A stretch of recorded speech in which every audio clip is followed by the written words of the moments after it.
Senhor, irmãos, a paz do Senhor. Amém. Desde já quero agradecer ao pastor Júlio pelo convite de estarmos aqui. Trago um abraço do meu pastor Jorge Lacerda para todos os irmãos. Vamos abrir a nossa Bíblia para lermos alguns versículos. Evangelho segundo escreveu João.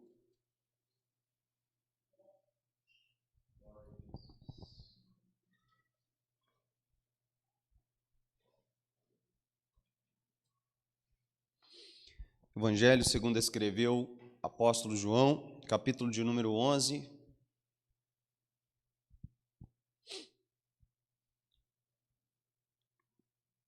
Vamos ler alguns versículos aqui. Quem achou diz amém? O texto bíblico diz assim: Estava então enfermo certo Lázaro de Betânia, aldeia de Maria e de sua irmã Marta. E Maria era aquela que tinha ungido o Senhor com unguento e lhe tinha enxugado os pés com seus cabelos, cujo irmão Lázaro estava enfermo. Mandaram-lhe, pois, suas irmãs dizer: Senhor, eis que estás enfermo aquele que tu amas. E Jesus, ouvindo isto, disse: Esta enfermidade não é para a morte, mas para a glória de Deus, para que o Filho de Deus seja glorificado por ela. Ora, Jesus amava a Maria e a sua irmã e a Lázaro. Ouvindo, pois, que estava enfermo, ficou ainda 2 dias no lugar onde estava. Depois disso, disse aos discípulos: Vamos outra vez para a Judéia. Disseram-lhe os discípulos: Rabi, ainda agora os judeus procuravam apedrejar-te e tornas para lá? Jesus respondeu: Não há 12 horas no dia? Se alguém andar de dia, não tropeça, porque vê a luz deste mundo. Mas se andar de noite, tropeça, porque nele não há luz. Assim falou e depois disse-lhes: Lázaro, nosso amigo, dorme, mas vou despertá-lo do sono. Disse-lhe, pois, os seus discípulos: Senhor, se dorme, estará salvo. Mas Jesus dizia isto da sua morte. Eles, porém, cuidavam que falava do repouso do sono. Então Jesus disse-lhes claramente: Lázaro está morto. E fogo por amor de vós, de que eu lá não estivesse, para que acrediteis. Mas vamos ter com ele. Disse, pois, Tomé, chamado Dídimo, aos discípulos: Vamos nós também para que morrermos com ele. Chegando, pois, Jesus, achou que já havia 4 dias que estava na sepultura. Ora, Betânia distava de Jerusalém quase 15 estádios, e muitos dos judeus tinham ido consolar a Marta e Maria acerca de seu irmão. Ouvindo, pois, Marta que Jesus vinha, saiu-lhe ao encontro. Maria, porém, ficou assentada em casa. Disse, pois, Marta a Jesus: Senhor, se tu estivesses aqui, meu irmão não teria morrido. Mas também agora sei que tudo quanto pedires a Deus, Deus te concederá. Disse-lhe Jesus: Teu irmão há de ressuscitar. Disse-lhe Marta: Eu sei, há de ressuscitar na ressurreição do último dia. E disse-lhe Jesus: Eu sou a ressurreição e a vida. Quem crê em mim, ainda que esteja morto, viverá. E todo aquele que vive e crê em mim nunca morrerá. Crê tu isto? Disse-lhe ela: Sim, Senhor, creio que tu és o Cristo, Filho de Deus, que havia de vir ao mundo. E dito isto, partiu e chamou em segredo a Maria, sua irmã, dizendo: O mestre está chamando. Ela, ouvindo isto, levantou-se logo e foi ter com ele. Ainda Jesus não tinha chegado à aldeia, mas estava no lugar onde Marta o encontrara. Vendo, pois, os judeus que estavam com ela em casa e a consolavam, que Maria apressadamente se levanta e saíra, seguiram-na dizendo: Vai ao sepulcro para chorar ali. Tendo, pois, Maria chegado aonde Jesus estava e vendo-o, lançou-se aos seus pés, dizendo-lhe: Senhor, se tu estivesses aqui, meu irmão não teria morrido. Jesus, pois, quando a viu chorar e também chorando os judeus que com ela vinham, moveu-se muito em espírito e perturbou-se. E disse: Onde o puseste? Disseram-lhe: Senhor, vem e vê. Jesus chorou. Disseram-lhe, pois, os judeus: Vede como amava. E alguns deles disseram: Não podia ele que abriu os olhos ao cego fazer também com que estes não morresse? Jesus, pois, movendo-se outra vez muito em si mesmo, veio ao sepulcro, e era uma caverna, e tinha uma pedra posta sobre ela. Disse-lhe Jesus: Tirai a pedra. Marta, irmã do defunto, disse-lhe: Senhor, já cheira mal, porque já é de 4 dias. Disse-lhe Jesus: não te hei dito que se creres verás a glória de Deus? Tiraram, pois, a pedra, e Jesus levantou os olhos para o céu e disse: Pai, graças te dou, porque o Senhor me ouviu. Eu bem sei que sempre me ouves, mas eu disse isto por causa da multidão que está em redor, para que creiam que tu me enviaste. E tendo dito isto, clamou com grande voz: Lázaro, sai para fora. E o defunto saiu, tendo as mãos e os pés ligados com faixa e o seu rosto envolto num lenço. Disse-lhes Jesus: desligai-o e deixai-o ir. Muitos, pois, dentre os judeus que tinham vindo a Maria e que tinham visto o que Jesus fizera, creram nele. Quem não leu Bíblia hoje, pagou agora. Está vendo? Está pago. De hoje está pago, viu? Mantenha sua Bíblia aberta, feche apenas os seus olhos e vamos orar.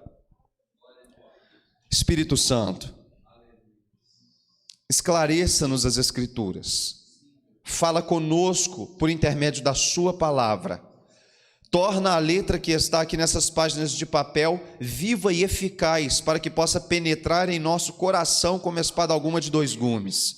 Eu te peço isso no nome de Jesus e já te agradeço. Amém e amém. Pode tomar o seu assento. Quando nós iniciamos uma leitura panorâmica do Novo Testamento, começando pelo Evangelho de Mateus, depois de Marcos e Lucas, nós notamos que os três primeiros evangelistas têm algo em comum no que escrevem. Eles começam mostrando na perspectiva humana de Jesus, trazendo árvore genealógica, mostrando a sua descendência, mostrando que ele é filho da Virgem Maria, e mostrando os seus primeiros anos, a sua infância e os seus dias que antecederam o seu ministério. Os três primeiros evangelistas trazem então uma perspectiva humana de quem era o Cristo, mostrando Jesus como o Messias, o filho de Davi, como um sacerdote, como um profeta também. Porém, João, ele vai e muito além das perspectivas dos outros três evangelistas. Enquanto os outros três evangelistas mostram a perspectiva humana de Jesus, João ele vai muito mais além do que o nascimento de Jesus. No princípio do seu evangelho, ele começa dizendo algo que antecedia o nascimento físico do corpo de Cristo. Ele começa dizendo que no princípio era o Verbo.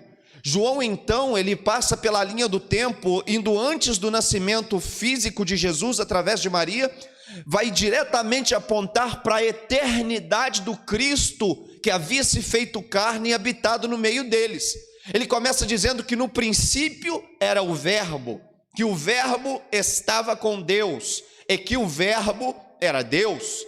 E no verso 14 do primeiro capítulo de seu evangelho, ele vai escrever que o Verbo se fez carne e que vimos a sua glória, glória esta como glória do unigênito do Pai. Mas ele vai nos trazer um questionamento muito grande no verso 18, e logo eu vou explicar o porquê que ele escreve dessa forma. Ele vai dizer assim: olha, ninguém jamais viu a Deus. Provavelmente os leitores que liam a sua carta param nesse momento, porque algumas passagens bíblicas passam pela mente deles. Como ele pode afirmar que ninguém jamais viu a Deus, se em dezenas e dezenas, se não centenas de passagens do Antigo Testamento alegam sim que várias pessoas o viram? Que Moisés o viu, ainda que pela fenda da rocha, ainda que pelas costas, mas o viu. Que Isaías, no capítulo de número 6 do seu livro, ele mesmo alega que no ano da morte do rei Uzias, eu vi o Senhor. Que vários profetas viram em ocasiões diferentes o céu se abrindo, em algum tipo de aparição simbólica, ou através de teofania, Deus se manifestando de alguma forma, eles assim o viram. Mas João alega: ninguém jamais viu a Deus. E logo ele traz a explicação: mas o Filho unigênito, que está no seio do Pai, este o fez se revelar.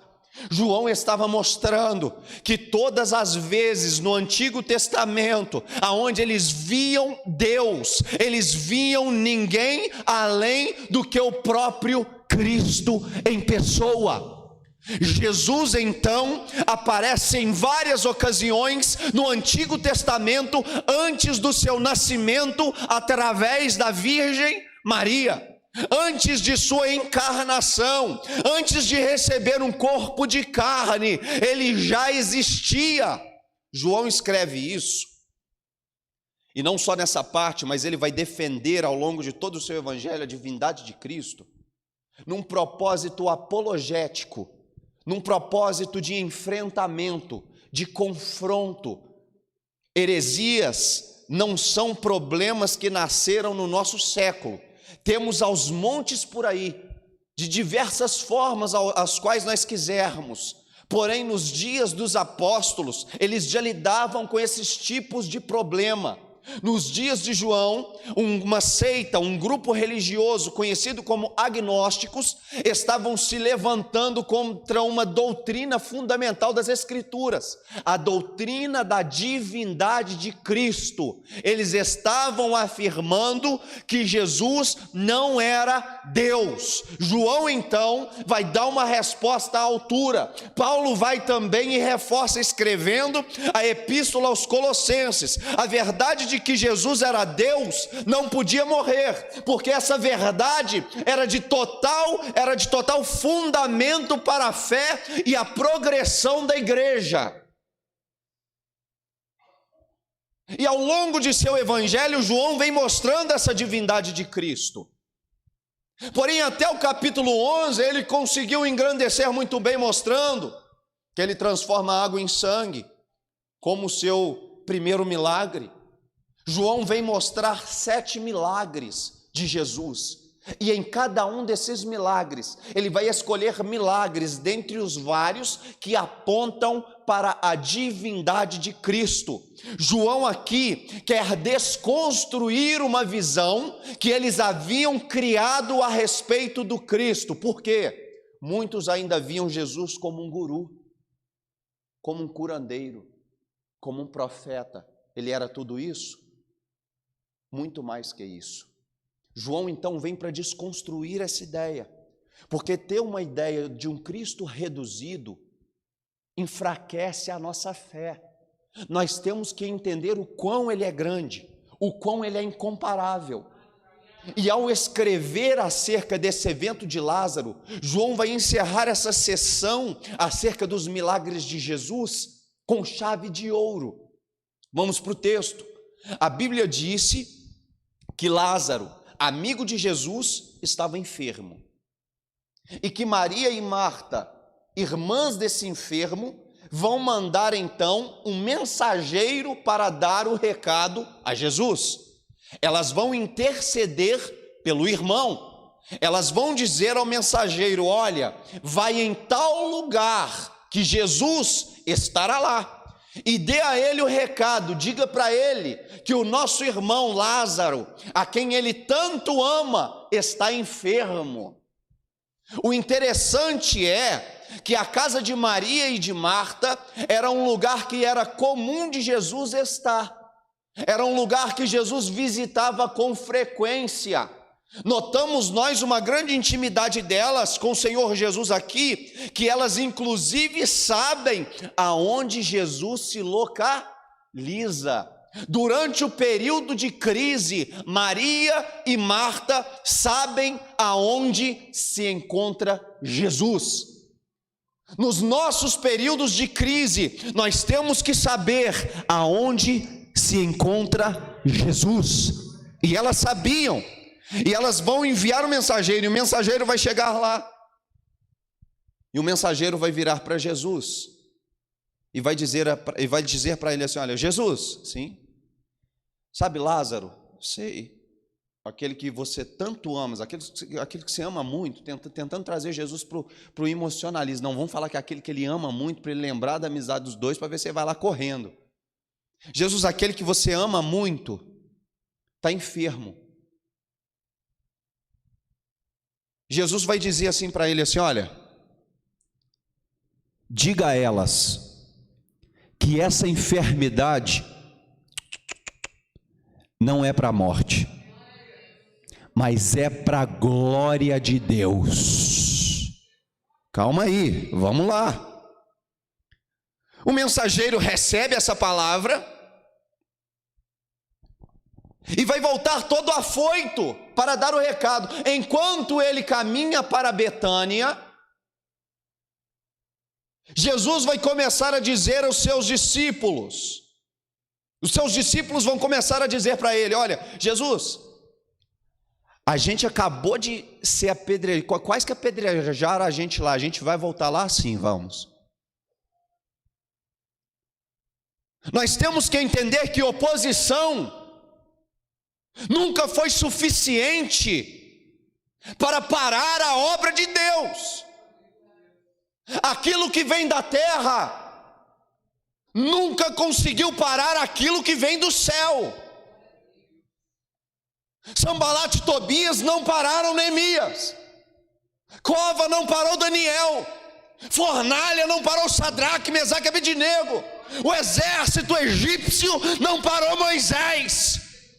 Nós temos que entender que, como igreja do Senhor, Satanás não tem nada que possa inventar, que venha nos fazer parar, que venha nos impedir de avançar, mas com força prosseguimos. Não importa se os discípulos estão com medo, Jesus vai. E Jesus vai dizer assim aos seus discípulos: nós vamos lá ter com ele. E depois Jesus vai dizer assim: olha, Lázaro, o nosso amigo, dorme. Eles vão dizer para Jesus: mas se ele está dormindo, ele está bem, deixa ele lá quietinho. Sabe por que Jesus vai usar o termo dorme aqui? Lázaro, o nosso amigo, dorme. Já viu quando a gente tem que acordar para trabalhar? E o relógio desperta e a gente não consegue acordar? Aí vai alguém lá e faz assim: ô, psiu, acorda, você tem que trabalhar. Aí você não acorda assustado assim, vai, veste a roupa e sai para trabalhar? A mesma dificuldade que nós temos para despertar alguém do sono, para Jesus trazer alguém da morte, é a mesma coisa. É por isso que ele diz que Lázaro dorme, porque o simples toque de Jesus tem a capacidade para acordá-lo, para fazer com que Lázaro levante. Mas agora Jesus vai desconstruir mais ainda a visão dos discípulos. Lázaro, o nosso amigo, está morto. Espera aí, o mensageiro falou isso? Que Lázaro estava morto? O mensageiro falou que Lázaro estava? E não que Lázaro estava? Mas como que Jesus sabe então? Ainda que ninguém falou para ele. Aqui João está mostrando uma manifestação da onisciência de Cristo, de que Cristo sabe de todas as coisas, ainda que algumas vezes ele fez declarações disso diante dos discípulos ao dizer: ai de ti Corazim, ai de ti Betsaida, porque se em Tiro e em Sidom eu tivesse operado os mesmos milagres que eu operei em vocês, há muito teriam se convertido. Jesus sabia de uma verdade hipotética, de algo que nem aconteceu, mas se acontecesse, ele sabia no que daria. Pensa nisso. Saber a verdade, irmãos, é uma coisa, agora saber no que daria, onisciência. Ainda que às vezes não temos forças para falar, ainda que o nosso coração às vezes não tem palavras para explicar para Jesus, as nossas angústias, as nossas tristezas, as nossas lutas, as nossas dores. Ele nos compreende por completo. A mente de Cristo atravessa a parede de carne da nossa mente, do nosso coração. Ele vê, Ele sabe. Às vezes nós pensamos que o céu está cego diante do que estamos vivendo, mas isso não é verdade. E agora o mensageiro, que lá vai toda alegre com a mensagem, né? Não é para a morte, para a glória de Deus. Não é que ele chega, caixão na sala. Peraí. Eu não sei como que ele vai entregar a mensagem de Jesus, não. Porque tem mensagem que Jesus manda entregar, gente. Tem vezes que Jesus coloca o profeta no estreito mesmo, manda entregar a mensagem, manda entregar a coisa que tipo assim, que é totalmente ao contrário do que a pessoa está esperando. Mas ele chega correndo, o mensageiro, cheio de expectativa, pensando que já vai chegar e Lázaro já vai estar correndo na sala. Na hora que ele chega assim, o caixão está estendido. Eu não sei se ele chama Maria e Marta num cantinho. Eu não sei se ele tem coragem de chegar e falar na frente de todo mundo e eles taxar ele como doido. Vamos supor que chamou num cantinho lá, para não passar muita vergonha, né? Ô Marta, Maria, o negócio é o seguinte. Ele está morto, não está? Sim, está. Mas não foi isso que Jesus falou para mim, não.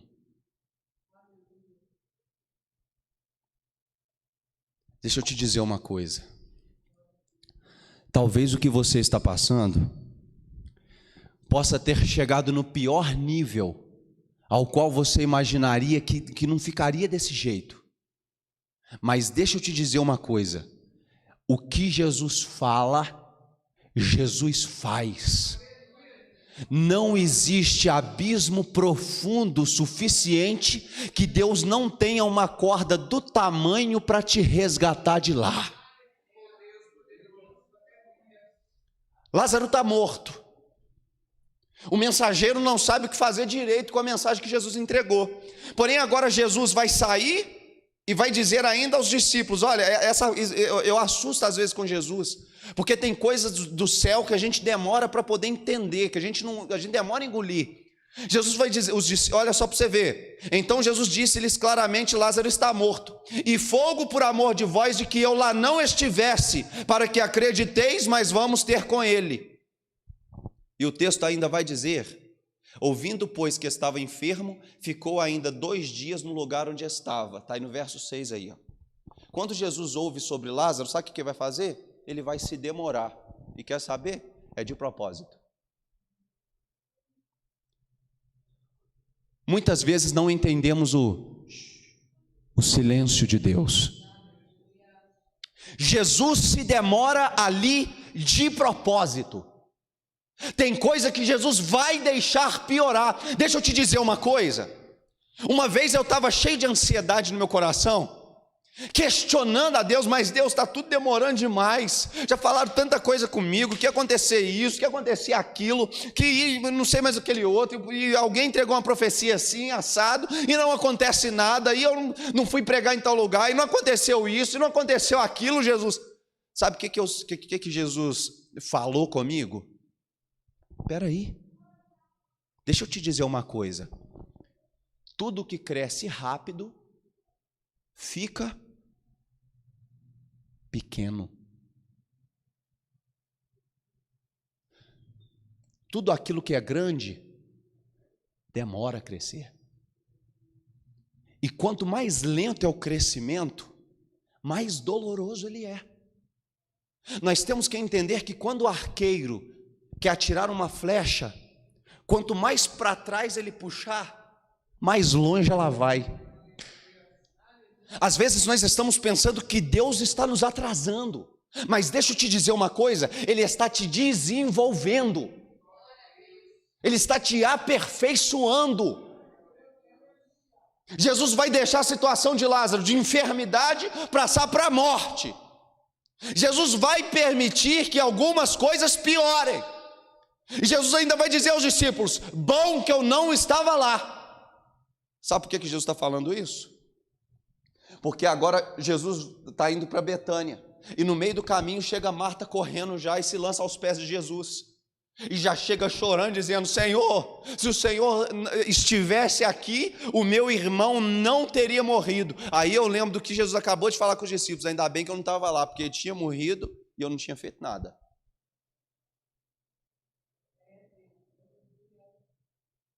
Tem situação que ele vai deixar piorar para poder agir maior ainda depois.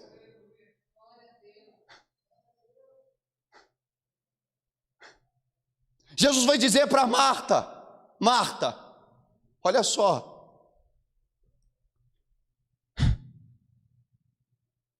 Jesus vai dizer para Marta, disse-lhe Jesus: teu irmão há de ressuscitar, Marta. Marta vai dizer para Jesus: eu sei, meu Senhor, na ressurreição do último dia. Gente, vou abrir um parênteses aqui bem rapidinho. Marta conhece de Bíblia. Ela está falando de ressurreição dos mortos. Ela está falando de doutrina da glorificação. Porque tem muita gente que acaba com ela. Porque enquanto Jesus está na casa dela, ela está arrumando casa. Maria está nos pés de Jesus aprendendo. Deixa eu dizer, ela pode estar fazendo o que for, mas Jesus está dentro da casa dela e vai lá quase todo dia. Eu ainda vou estudar essa mensagem. Respostas de Marta aos críticos da sua fé.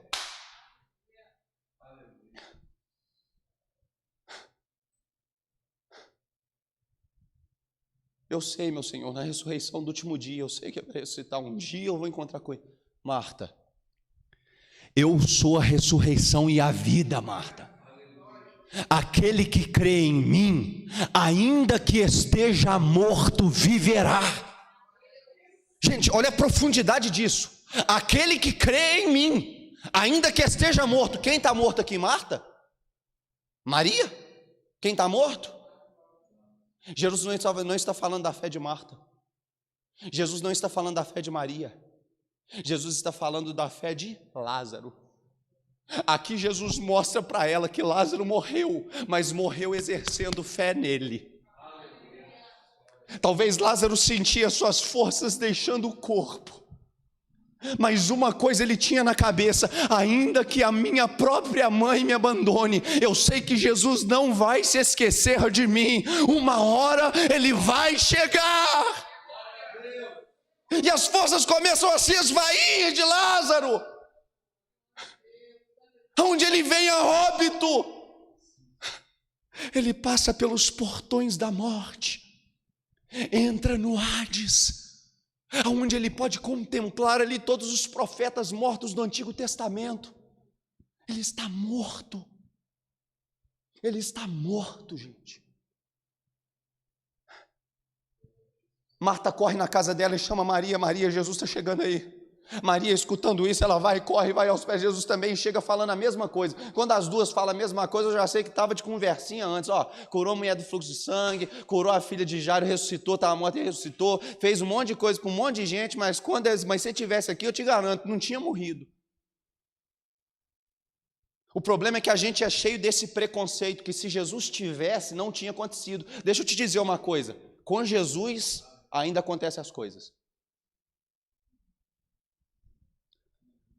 O crente não, ladrão pula na casa de crente, crente perde dinheiro. Nós estamos sujeitos à luta, nós estamos sujeitos à crise. O ímpio enfrenta sozinho, a gente enfrenta acompanhado, mas a gente enfrenta. Elas vão levar Jesus para a sepultura. Aí Jesus, na hora que Jesus chega, as duas estão chorando. A multidão está chorando, os discípulos começam a chorar também, a ponto que o próprio Jesus chorou. A multidão que está ali vai fazer: olha, está vendo como que Jesus amava ele mesmo? Realmente. Jesus, diante da sepultura de Lázaro,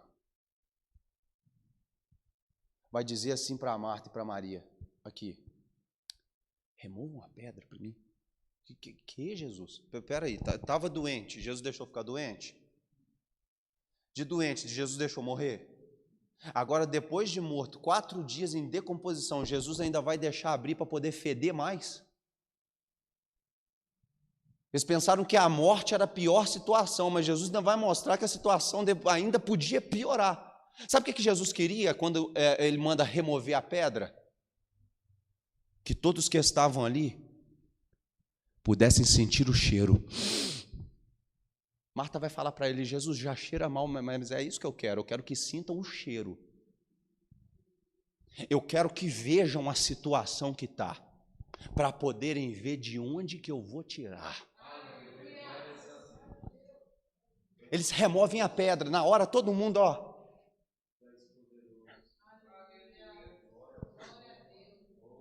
começa a feder, irmãos. Tem situação que vai chegar a feder. Sabe o que é isso? Vai chegar o conhecimento das outras pessoas.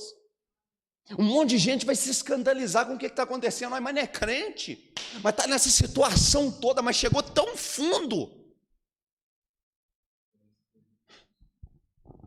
A Bíblia vai dizer, olha lá, tiraram pois a pedra. Jesus, levantando os olhos para o céu, disse: Pai, graças te dou, porque haveis me respondido tudo que eu te pedi até agora, Pai, o Senhor assim o concedeu. Eu peço que o Senhor me ouça agora, para que esses homens possam crer. Olha lá, agora vamos lá, verso 43, e tendo dito isto, clamou com grande voz: Lázaro, sai para fora. Sabe por que Jesus chama pelo nome? Alguém abre para mim rapidinho João capítulo 5, verso 28. João capítulo de número 5, verso 28. Alguém abre bem rapidinho para mim. Quem achou e pode ler para a gente?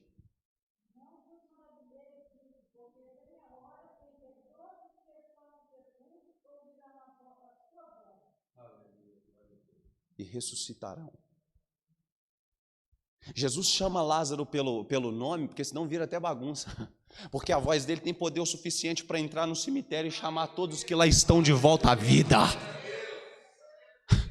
Ele chama Lázaro.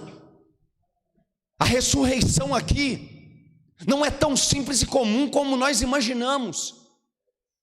Mas a voz de Jesus adentra a sepultura, desce lá no Hades, resgata o espírito, a alma de Lázaro, traz de volta para o seu corpo. Lázaro estava podre, todos os nervos começam a se refazer, todas as juntas, todos os músculos, o seu coração volta a bater, o seu pulmão volta a puxar ar mais uma vez. Jesus restaura Lázaro, reestrutura Lázaro, traz Lázaro de volta à vida e sopra nas suas narinas novamente o fôlego de vida. O interessante é que Jesus não entra na sepultura, mas a voz de Jesus entra. E a Bíblia vai dizer que a palavra de Deus vai e não volta vazia.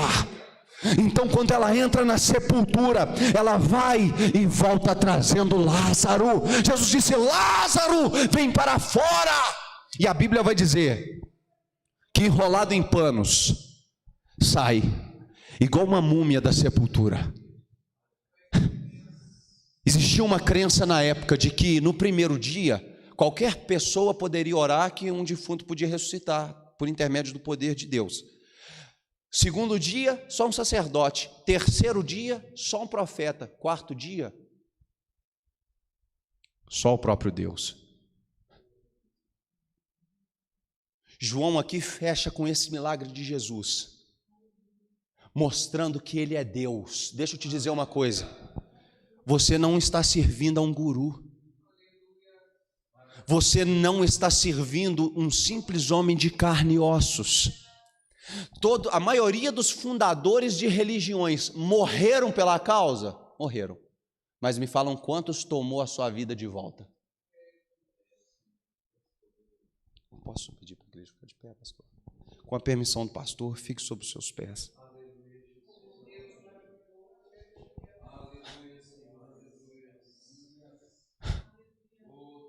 Nós subestimamos Deus às vezes.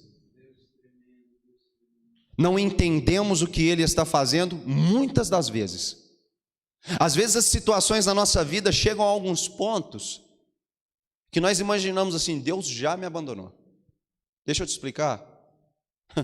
É igual a frase que o Gandalf diz para o Frodo no Senhor dos Anéis, né? Que um mago nunca se atrasa e nem se adianta, que um mago só chega na hora certa. Jesus é a mesma coisa, ele nunca se atrasa e nem se adianta, ele só chega na hora certa. Glória a Deus.